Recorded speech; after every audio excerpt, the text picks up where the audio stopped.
Nagbabalik ang PTV Balita ngayon.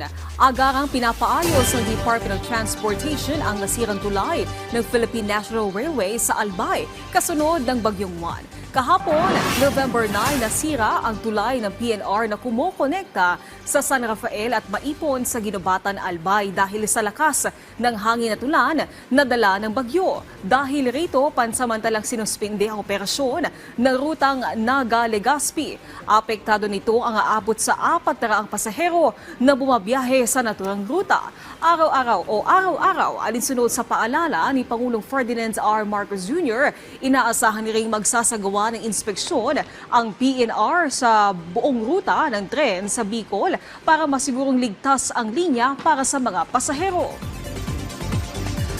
Magpapatupad ng dagdag singil ang kumpanyang Meralco ngayong Nobyembre. Sa abiso ng Meralco, magkakaroon ng 15 centavos kada kilowatt-hour na dagdag singil. Ito na ang ikalawang magkakasunod na pagpapatupad ng dagdag singil ng kumpanya. Katumbas ito ng dagdag na 30 pesos sa bill ng mga kumokonsumo ng 200 kilowatt-hours. Bunso nito ng mas mataas na transmission charge, ancillary service at feed-in tariff allowance. Samantala, alamin natin ang ibang balita sa PTV Davao mula kay Regine Lanuza. Maayong adlaw. Nagdeklara na og state of calamity ang dakbayan sa Butuan tungod sa epekto sa bagyong Tino ug bagyong Uwan atol sa gipahigayong second special session sa 17th sangguniang panlungsod sa Butuan kagahapon, Nobyembre 9 sa kasamtangang tuig. Sa gihimong assessment sa City Disaster Risk Reduction and Management Department, nakita ang halapad nga danyo sa infrastruktura, agrikultura ug panginabuhian sa daghang barangay sa syudad.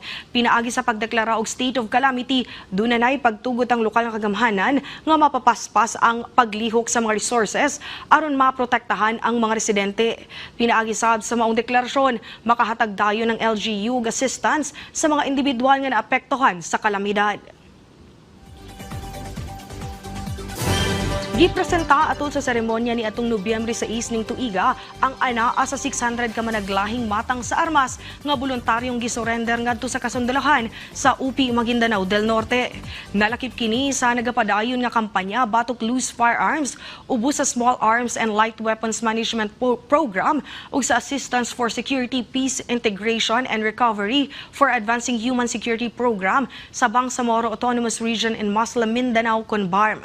Lakip sa mga recover nga mga armas sa mga sundalo mo ang mortar tubes, .50 caliber sniper rifles ug uban pang matang sa armas. Sumala sa mga otoridad, makadawat og livelihood package ang mga nanag-iya sa mga gipang surrender nga mga armas. Nanguna sa seremonya ang Western Mindanao Command kauban sa suporta sa United Nations Development Program ug sa lokal nga kagamhanan sa UP.